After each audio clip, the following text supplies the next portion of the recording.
What's up everybody, Dara here again.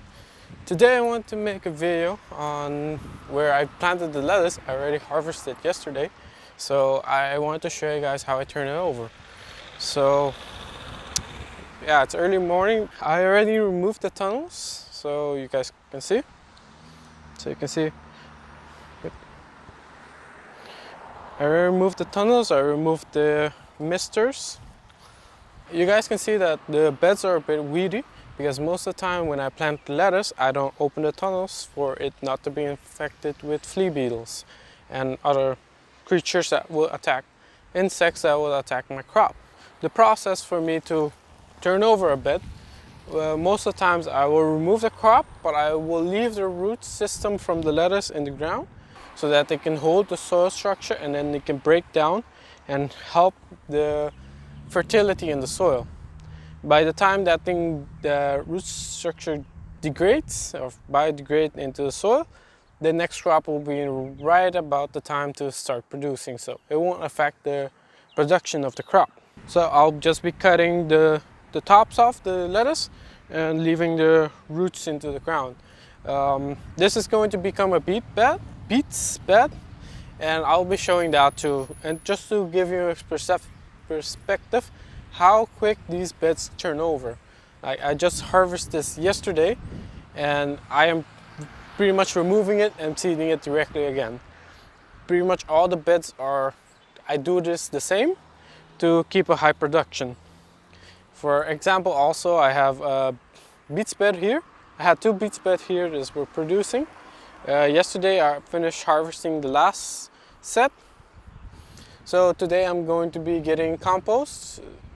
I'll probably show a small clip here somewhere. But I'm gonna get compost today, so I'll be putting another layer of compost on these beds. Because one of these beds I didn't put compost this last year. So I'll be putting a layer of compost on that. Those are gonna be probably lettuce beds for the next crop that I'm going to be planting on Friday. So without further ado, let me put you up on a gimbal and show you guys how I remove all these lettuce beds. I'm using this old knife. I don't use the same knife that I used to harvest it, because the knife that I harvested I always want sharp. This is going into the dirt, so pretty much this is going to be dull by the end of the day when I'm finished removing all this lettuce. So this is what I use. I sharpen this every time I need to do this, but pretty much it's going to be destroyed at the end, so I don't even bother getting a high quality knife. This is just your everyday knife. So the way I remove it, so this is one of the lettuce heads that is pretty well affected, and I can see that it's quite bitter because the color is way redder than normal lettuce that I grow that are red. So the way I remove it, I just put it at the side. I go to the root basin and I chop it up, and that's what I want. So let's see if I can put you guys closer. I would leave just at the top level of the soil. That is what I would leave into the ground. That will degrade into the soil and it will hold the soil so that when it rains, or if we get a big rain one day, the compost in the soil will not run off, because the root structure of the lettuce is still in there and it's being biodegraded into the soil, and that will help the overall bed. But in my case, this is going to be planted right today with beets. So let me put you on gimbal, make a quick time lapse on this, and I'll be removing all of these. So all these weeds, I will just be pulling it out. I'm not leaving these roots in the ground. Compared to the lettuce ain't growing back, but the weeds will grow back. So I do remove the root structure from the weeds. And these weeds are easy to deal with because they grow long and they're easy to pull out. They're not really a problem to me. So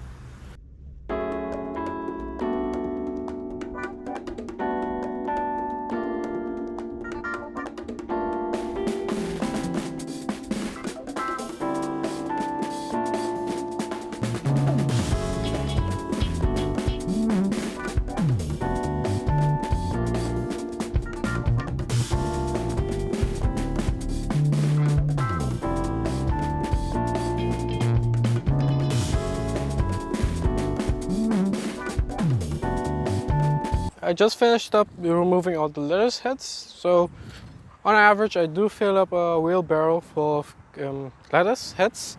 That will, in this case, it will just go to be a mulch for fruit trees I have around the flock. If you can compost it, or even better, if you have animals on your farm, you can give them that because it's still with a lot of nutrient, so they will enjoy that little treat. But anyways, you guys can see it's pretty much removed. Now the next step is I'm going to be removing the staples from the ground that are holding the landscape fabric into the soil. So I'll be removing that, remove the drip tape. I will use a small digging fork. So I'll be loosening up the soil. I'll pass it with the precision weeder, and we continue from there. Let me put you on a gimbal so you guys can see how I remove this.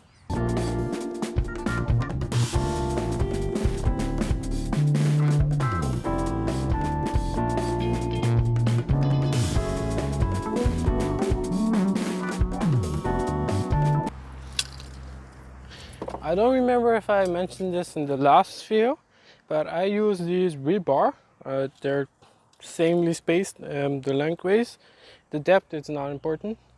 But I bought these, I bought a template a few years ago, and I pretty much bought it to get the sizing, and I made a little jig, and I made all these templates out of rebar. The ones that I bought locally, they pretty much gone already. They rusted away and gone. But this rebar, even though they're metal and they're supposed to rust quickly, but because I use these things so much, they pretty much don't rust. So if you want to get easy way to hold your landscape fabric, get these, or get a template of these staples and then make a bunch of them. It's way more efficient. These things will last for a long time, and yeah, it's way cheaper. It's like 2 floorings. I can make around 20 of these, so it's very cost effective.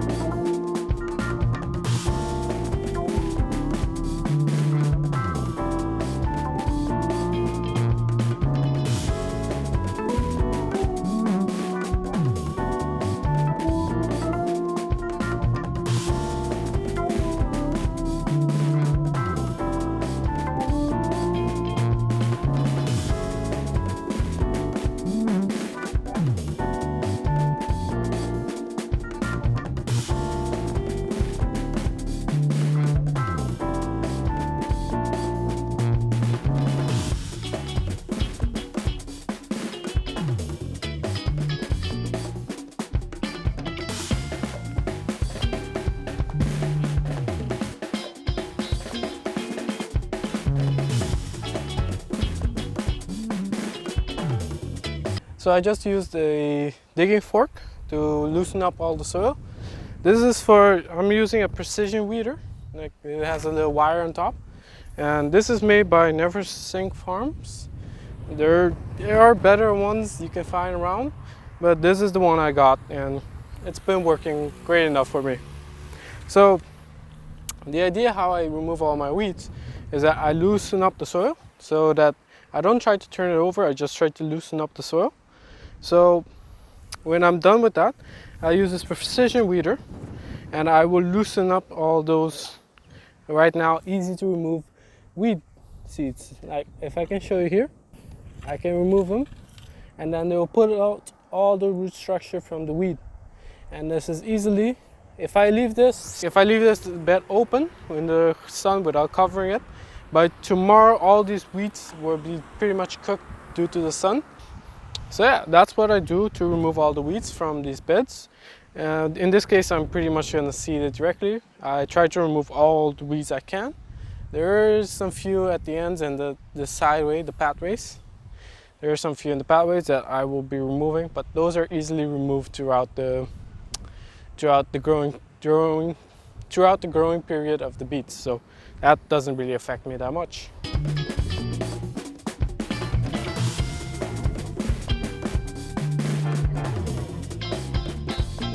A little level so that I can seed on it easier.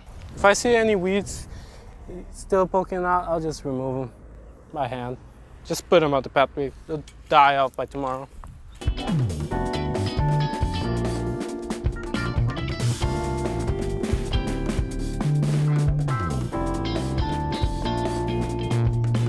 And lastly, I'm using an earthway seeder with the beach plate inside. You get this at the, if I'm not mistaken, the extended plates that you can get. But it works pretty well for me. I'm looking maybe in the future getting a Jang seeder, but this one for beets, and mostly I plan for beets, carrots and arugula. I use this this seeder. So I don't even know if I need to go get the Jang because 3 crops. Pretty much it. Let me seed this quickly. I'm using four rows.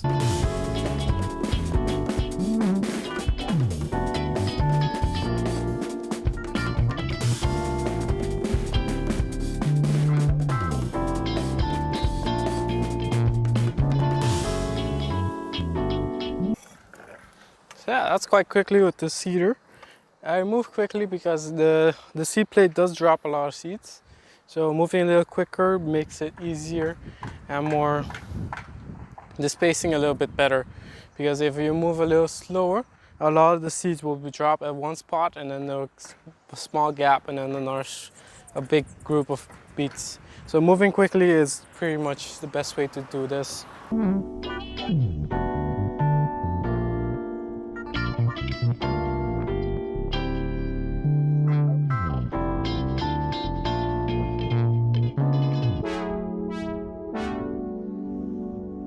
So yeah, that's pretty much it.